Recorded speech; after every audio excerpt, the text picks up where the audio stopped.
For those who are still very new to human design, emotional authority is when the solar plexus is defined. That is by default the authority when that center is defined. And a little over 50% of the population of the world has emotional authority defined, or has emotional authority in the solar plexus defined. So it is the most prevalent authority of all the authorities in human design. Any type, except for reflectors, has the potential to have emotional authority. So an individual who could be a manifester, projector, generator, manifesting generator, all of those types can have emotional authority as one of the authorities. Okay, so I wanted to get going and answer some of the questions that have come up in the Facebook group prior to these lives. And so I'm going to run through that. I just wanted to mention also a couple of anecdotes really quickly. One in particular. So when we were talking yesterday about tracking your, potentially tracking your wave, or at least tracking your mood when you get up in the morning, one of the things I had noticed for a while when I was still early in my earlier stages of my emotional authority experiment was that I would wake up with a song in my head first thing in the morning. And it wasn't necessarily a song that I had heard on the radio or heard around me within the previous, day, 2 days, week, right? It might have been a song that I hadn't heard for years. And I was kind of smiling at this thought because I thought, oh, this is my body telling me where I am on my emotional scale based on the song that it would be playing. So if it was something like I can see clearly now, then I was like, oh, that probably means my wave is on the way up, right? So it's a happy song. It's talking about the calm after the storm. And and depending on the tune, right, and the words and all that, it would sort of tune into what my potential mood was. And I actually thought that was quite funny. It was doing that for a while. It hasn't done that much lately, but I always thought that was highly amusing and just a fun way of my body communicating with me, like what's going on. All right, so I wanted to move on to questions. So the first set of questions I want to answer are questions from people with emotional authority. They had asked them in the group. So the first one is from Fem, who is an emotional projector. And she says, I once read that the emotional wave reveals bits and pieces of information, its way which the sacral can then respond to form the complete picture. So she's an emotional projector, but she's asking about generator types with emotional authority. So whereas the initial sacral response for emotional generators or manifesting generators will only be a response to a part of the situation, I found that a really interesting image to illustrate the solar plexus plus sacral combo. I wonder if it feels this way for you. Is this an image that's accurate to your experience? So yes, so the question essentially Fem is asking is, the idea that the sacral will, for generator types with emotional authority, will it give some sort of initial clue? And then, after basically you want to wait through the wave or feel through the wave to see what a decision would be. And the short answer is yes for me. So I do have a very vocal sacral, and it does really help for me as an initial response to tune into something that could be of interest. Sometimes, I haven't exactly monitored this, but I'm going to say more often than not, it's either something that is new to me, like it's a new concept, idea, something to respond to. So it's that cue to pay attention. It's like, oh, wait a second, that looks really interesting. Or that's something I want to check out, or that's something I want to let percolate, especially through my emotional authority. And just to go back, we talked about authority really being for big decisions. Sometimes they even use them for medium-sized decisions. And it's a thing to let percolate for a while. So the big five, if the decision is going to involve a commitment of time, commitment of energy, a commitment of money, an upheaval, as Brigitte called it beautifully. So I call it a location decision, right? You're going to be a big move, a big travel. Maybe you want to choose a new physical office location for your business, right? Any of these things, location based and relationship based. Are you going to get into a relationship, out of a relationship, or change the definition of a relationship with somebody? So things that have an impact, right? Decisions that are going to have an impact, an outcome. And I also like to think them as a way, like a pain in the ass to unravel if you get it, like if you rush it and get it wrong. So these things, I do get an initial cue with my sacral, like, okay. The example I love to use is in business, a lot of opportunities to invest in courses and programs. So by doing that, that involves my money, right? Buying the program, and also an investment of my time to actually spend my time in the program or course or whatever, learning the information and then going and applying it. So I use that a lot because that used to be an area I jumped into all the time. I went into like with the, nervous excitement, and I regretted so many of those decisions later because they simply weren't a fit for where I was, what I needed, any of that.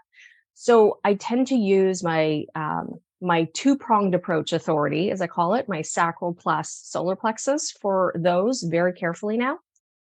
So if I see a program that could be of interest, right? And ding, ding, ding, right? I see an ad, I get it, I come across it somehow, I get introduced to it.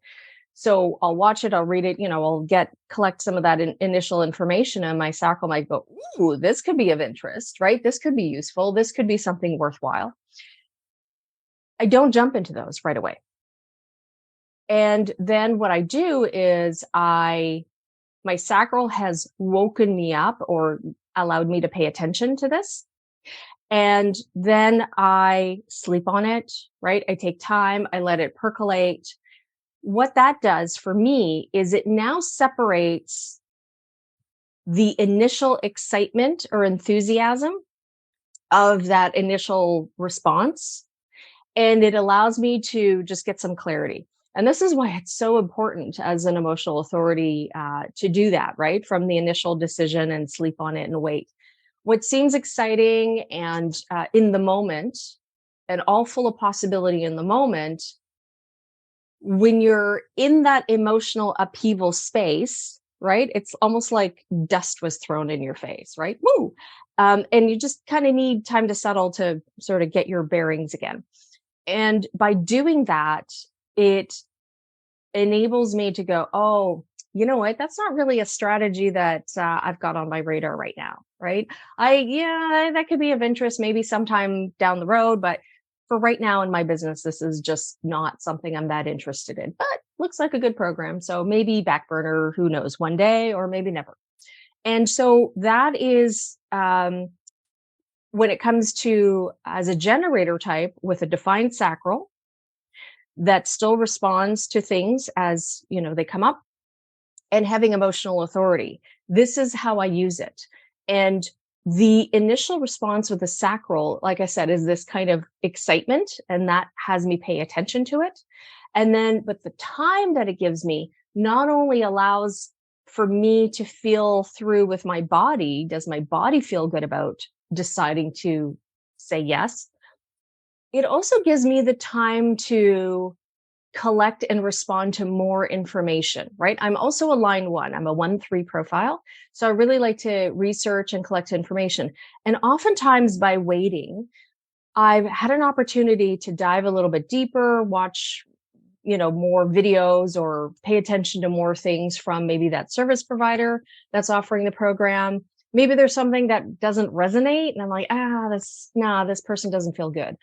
And then I can just be like, no, I'm not even going to continue pondering this through my wave.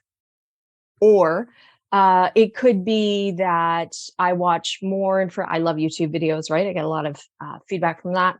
I could be like, wow, I really like where this person's going with this information. I really like how they structured the program. Sometimes I'll dig for reviews. I mean, I'll really do a fair amount of research now, which I never did before, citing big checks for programs. And that's because it feeds my sacral and it feeds my emotional authority with the ability to weigh. Now, what I'm not doing is I'm not trying to pro and con it. I'm simply checking in to say, is the information I'm getting continuing me on a potential yes? But ultimately, I let my body decide, right? I let my emotional wave and like, I ride that and I let the clarity of the yes or the no come through. And if there's a deadline, oftentimes these programs have deadlines to sign up or what have you. If I don't have a clear yes before or by the deadline, I don't buy. I used to jump in out of nerves. Oh my God, the deadline, I'm going to miss out, la, la, la. I don't do that anymore. I have now been able to acutely distinguish between the nervous, excitement or the nervous feeling of like, deadline, and jump in, right? That's not clarity for me. And I have now been able to acknowledge that it has taken time. I need to be sort of in a very calm space of, yes, this is correct. This feels good. So that's how I've been able to distinguish those in that one particular area, especially, but I can now apply it to so many different areas. And that's because that was programs and trainings and courses and coaching were always like almost a weak point. That was sort of like, a big sort of area of spending for me because I love learning and, I love learning about growing my business. So Jessica, hi Jessica. I'm a sucker for courses. I call myself a course collector. This is definitely helpful. Yes. Here's the other thing I learned, Jessica. Now it doesn't apply all the time. However, yes, some people can open doors, close doors on programs. This is what I've realized. Most of these programs come around again. And, now there's a bit of a habit for some people to have the doors open all the time, right? They might mark it on and off. Let's say Facebook ads. I'm going to use that as an example. But there's oftentimes the ability to get in to the program. I haven't tried this yet, but if I ever was passionate about something where the doors were closed and they, you can even write to them and go, look, I'm sorry I missed the doors closing. That was like a month ago. I get it, whatever. I just feel right now, this is the perfect time to jump in. Is it possible to jump in? Can I jump in? How can I get into this program? Sometimes they'll just let you in. Honestly, they won't advertise it, but why are they going to say no to somebody who's going to pay them money to be in a program? Sometimes it's a cohort group, right? They have a specific start date and a specific end date. So that may not work unless you're just catching it at the beginning. But there could be, they might say, look, we plan to open the doors again in 6 months. And that could be good timing for you, right? And that's definitely a timeline where you can emo this. And by the time the 6 months come, you might have a whole lot of clarity and going, great, I've been waiting for this. So that is, what I've learned. An example of a workshop I just purchased. I have been percolating on this for maybe close to a year. And the doors have been open pretty consistently. Actually, the doors have been open consistently on this thing. And I've checked it out and I've researched it and I looked at it, whatever. It's just that for me, I had gotten to the point where I recognized this was a really worthwhile workshop. And they have a back end, which is a program. The jury's still out on that one for me. However, I also like something now called just-in-time coaching, which is this coaching or course going to be relevant for something I want to do right now or within the next 3 months in my business? And because otherwise I bought so many courses that just were very interesting and they were brain candy and they were fascinating, but just they weren't part of a business strategy I had set. And, that's something I've learned over time too. Experience is a great teacher. So, but once I had decided like, yes, this may very possibly be a strategy I want to implement in my business, like very seriously, I did jump into that workshop and I am super happy because the workshop's been great. And also I've been doing the work immediately and that has been perfect. If I bought that workshop 8 months ago, 6 months ago, probably not. So there's, it saves a lot of shiny object chasing when you really wait for the high quality yes, when you wait for that really, good, comfortable yes. And one of the other comments about being a sacral being, right, a generator type, with emotional authority is, oh, I hate the waiting because I'm going to tell you honestly, because I've been doing this for a while, using my emotional authority and really practicing with it, I've already said yes to a number of things over time that I'm busy implementing. I don't need a whole bunch of yeses right now. So I am not feeling any lack by taking time to really percolate on decisions. I'm really not. But there are some that are just so good and so juicy that I don't want to pass them up. I can say yes right away. A podcast invitation. I've actually kind of went to a couple of them that have come by me. Somebody might say, hey, well, come on, that's podcast, right? Exposure, whatever. It didn't feel good. Just didn't feel good. I got an invitation yesterday for a podcast. Felt awesome. I was like, oh my gosh, I'm so interested. It's popping out of me. Yes, let's emo and see what would make sense as a podcast topic and what would be of value to the audience. But the initial invitation, was like, yes, this is a solid yes. And it's because perhaps that decision was new, but sort of the whole podcast idea and what would feel good as a podcast has been percolating in me for a while. So when that invitation showed up, it was like, oh yes, I'm not even hesitating on this. So you can see how the balance between sacral and like sacral as in a chatty sacral for a generator, right? A sacral that responds, and emotional authority, how you can work with them together. Great. Natasha. Will somebody with the 59.6, which is the channel from the sacral to the emotional solar plexus, will somebody with the 59.6 experience the waves less? So that's an interesting question. Now, if we go back to the first or second live yesterday, I don't remember which one it was, I showed a graphic of the waves, one of those original graphics that came from Ra, and the 59.6, the 6 is, so the 59.6 is considered what's called the source wave, and that is a tribal based wave, but the 59.6 is its own wave compared to the other tribal channels.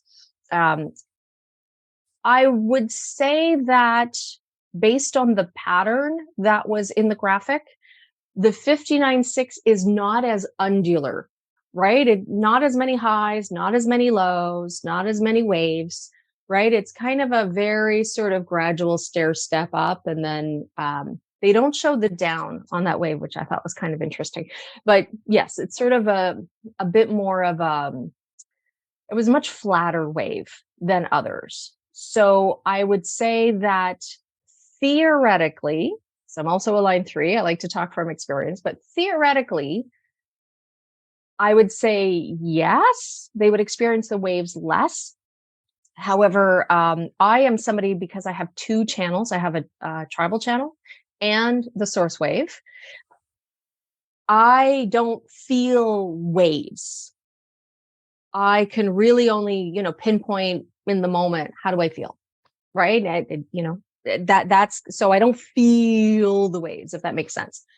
It's probably also because my waves are of a certain timeline, right? There's a certain length to my waves that I don't really feel fluctuations from one moment to the next, unless there's an external impetus, right, to it. There's some sort of external something that happens which will change my mood, right? Imagine bad news. You get something that's like, crap, right? Right. So that could, and according to Ra, yes, external inputs can change your wave, right? Because it'll change your mood. And so bring it down. But to answer your question, I would say yes, theoretically, but I would maybe rephrase it more as their waves are not as, they don't have the same highs and lows, right? They don't have as big highs and lows as some of the other channel types, right? And their waves, like, basically we're talking collective, individual, right? Being the other types. Tiffany, great. Okay. Emo authority generators like me need this. Thank you. Okay. It's frustrating how all of the info is focused on sacral. Sacral authority, I should specify, and this is generators, especially when the channel is unconscious and the waves make you feel like, nah. Okay. I also have the 3740. So the 3740 is the channel from the solar plexus to the will center, and that is a tribal channel. That is my second channel to the emo. So I have the 3740, and is it just me, or is that way worse as a mom? Worse in the sense that it's tricky to stop giving and rest, or even to know when you need some time and taking it without guilt. I also have an open root center too, and gate 19 conscious sun. So it's crazy all around. Keep me in the loop, please. I think being a mom, and obviously feeling a sense of responsibility towards children will have a huge effect, generally on your mood. 3740 is also considered the channel of the bargain. So it's kind of like a give and take. And the channel of the bargain is really interested in fairness, like fairness as in I give 50%, you give 50%, right? Meet in the middle kind of thing. And there's always this sense when something isn't met in the middle, you just have this high sensitivity to like, hey, wait a second, wait. You're asking a lot more from me than I'm getting, right? The other thing too is there are and 19 sensitivity, absolutely, that can impact you. The other thing too is you might have other definition in your chart, right? Do you have gate 27? Tremendous amount of guilt in potential, guilt potential, because that's the nurturing gate, right? That's the cooking and taking care and feeding and nurturing gate, and that's part of the tribal on the other side, right, from your sacral towards your spleen.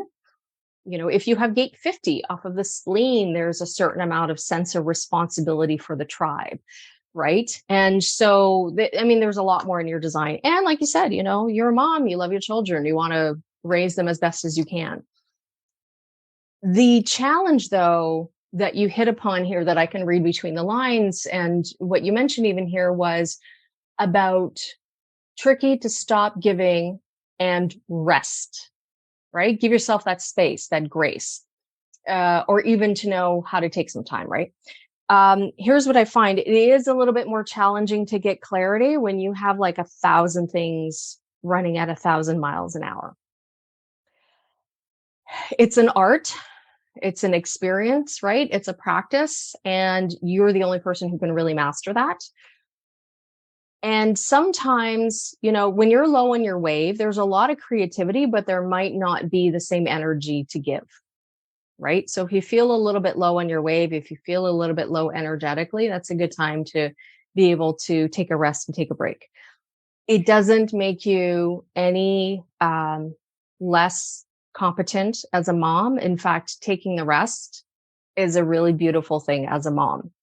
Not only do you need it for yourself to recharge, but also set an example for your kids. And so definitely encourage you to tune into when it would feel good to take a rest, how it would feel good to take a rest, how long to take a rest. But that can really help you tune into your wave and tune into those high quality yes decisions, or high quality no decisions too.